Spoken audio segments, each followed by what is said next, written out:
Two special guests join us. Kirit Parikh is with us as well as Arun Myra. Gentlemen, thanks so much for spending your evening with us. This is clearly a huge story and we truly need to get to the bottom of it. Many would say, is this a fair fuel price hike? But if one puts on the economic hat, it probably is. First to you, Mr. Parikh. This is what we needed.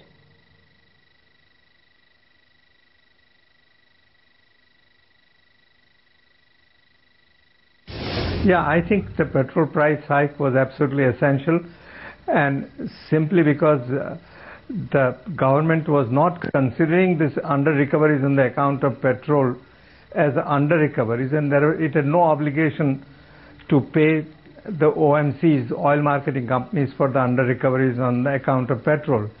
They were then going under serious financial stress, and I think it is as well that the price has been now raised to its normal level, or what it should have been.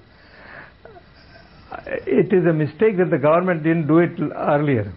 That's a good point. And, at the end of the day, if one looks at the economics of it, it's pretty clear, and you put it in a straight line saying that it's a mistake that the government didn't do it earlier. This was something that they must have had acted upon.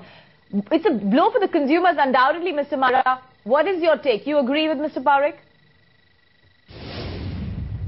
Well, it's all water under the bridge. All we know is that two things have got to be managed together.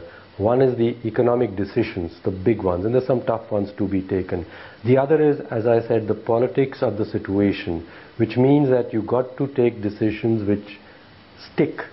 There's no point taking tough decisions which will get reversed because people object, and we've seen enough of that. Okay? So the timing of taking these tough decisions must be done in a context of understanding the sort of pulls and push within the politics. Now that I'm not privy to, and that most of us are not privy to.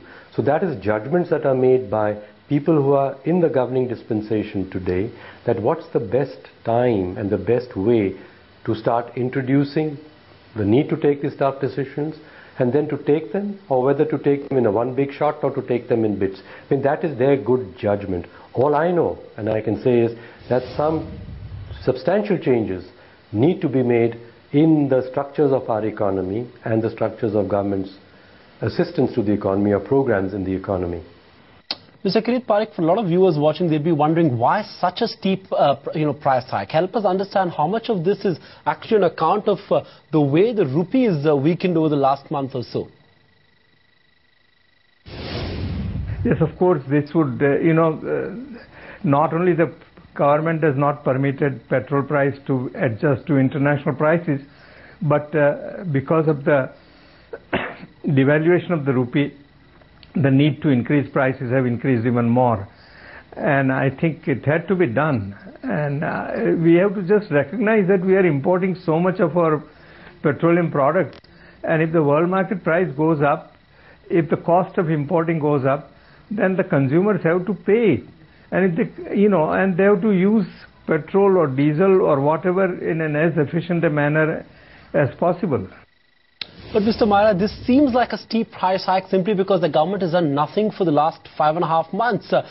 This despite petrol being a deregulated commodity. Do you expect the clamour to grow against the hike? Do you think there'd be louder call for a rollback? What's your sense? We've got to get into a situation where people support the tough decisions that we as a country need to make.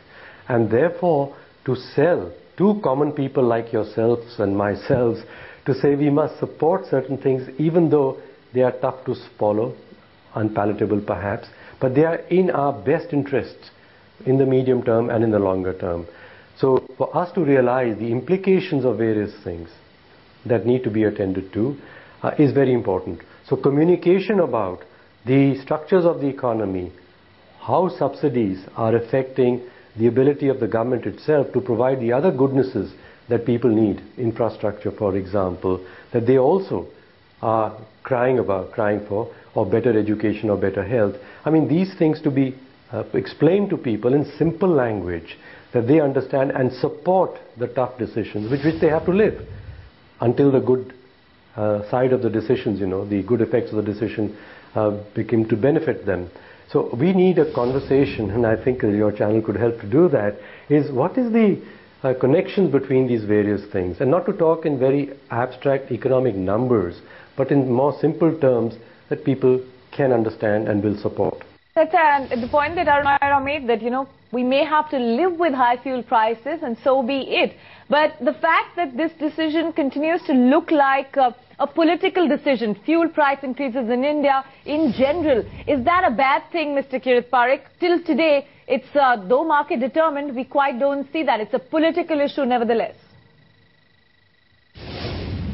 Yeah, it is very sad indeed, because it reflects on the parliament, on the opposition, that people would just not have permitted such a sensible, economically necessary action to be taken while the parliament was in session.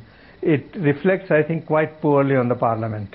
Right, Mr. Parikh, now the important meeting on which everyone's going to be focusing on is on Friday, the EGOM, talking of a fuel hike, price hike of diesel and even cooking gas. What are your expectations?